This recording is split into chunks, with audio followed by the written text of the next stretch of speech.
Tokyo. Gosh, I've been waiting to say that forever. This has been on my bucket list for years, and I am so thrilled to finally be here. So last night we stayed in the Hyatt Regency, which is super bougie. It has chandeliers, it has talking robots. It has an incredible view. And tonight we are staying in a capsule hotel. So I'll be walking you guys through my capsule hotel experience. We are staying in the Prime Pod in Ginza. So, you know, it's good. Life's about balance, going from bougie to capsule. We're on the 13th floor, and we are so sweaty. I'm like too overeager. Come on.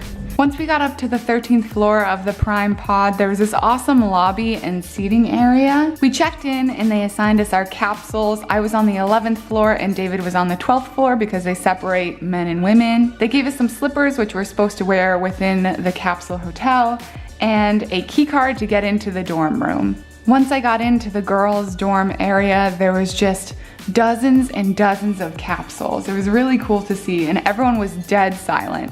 Everyone's very respectful and quiet in these dorms, so you have to be very polite and quiet while you're in them. My little dorm was 1135, and it was surprisingly spacious. It had a comfy little comforter. I could spread out. I'm 5'5", so I felt pretty comfortable in the room. I was enjoying myself. There was a TV, there was headphones, I was having a good time. David's capsule looked almost exactly the same, only had a blue curtain rather than a red.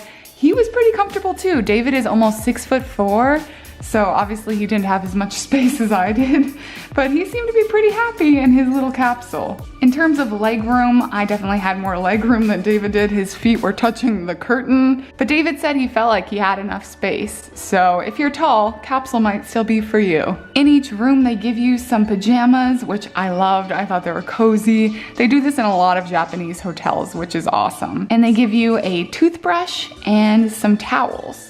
Within the little capsule, there's a storage area. Obviously my backpack did not fit, but it fit tons of stuff. There's a little mirror to do your makeup, just to check on yourself. There's also a small locker for valuables in the capsule, which is great. David kept his wallet in there. But overall, capsule hotels in Japan are super safe, so you don't really have to worry about people stealing your stuff. It's more of a precaution. And there was a pretty sizable TV with headphones, and I love Japanese TV, so I loved falling asleep watching TV. And a fire alarm because, you know, safety first. And within the capsule, you can control the lighting. So when it's time for bed, just turn off the light. And you can control the fan, which was clutch because it was July during a heat wave.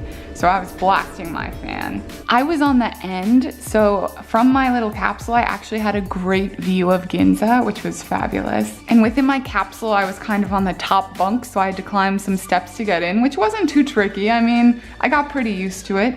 David got pretty used to his too. He's a little bit taller, so he had to do some extra squirming. He did say as a tall person, this was definitely the hardest part for him, fitting both his head and legs in when he climbed in. They also give you a lock and a key for your bigger locker, so you can tie your luggage up in the luggage room, and you can put any valuable items in the bigger locker. That's where I kept my backpack. They also had this great room with mirrors and sinks for doing your makeup or getting ready for bed, and they had some laundry machines there. They also had a big restroom, and don't worry, no one was in here when I filmed, but it was great. It had some more mirrors for getting ready or getting ready for bed.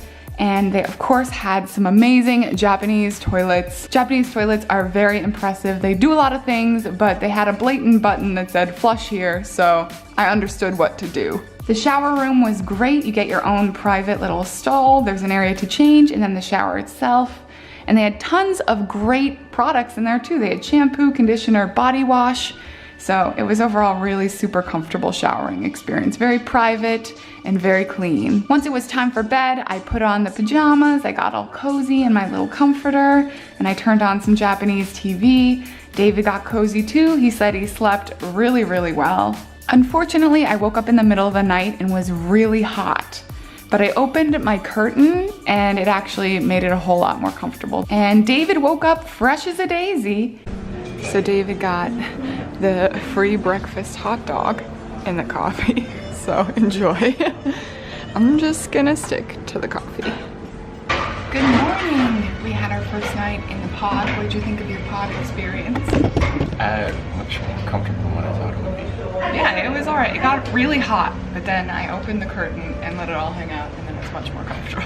But overall, I really loved the capsule experience. It was so unique. I've never stayed in anything like this before, and I totally recommend it to anyone who's going to be staying in Tokyo. It's a great experience, and it's very affordable. We stayed for 2 nights, and it was around $31 US a night.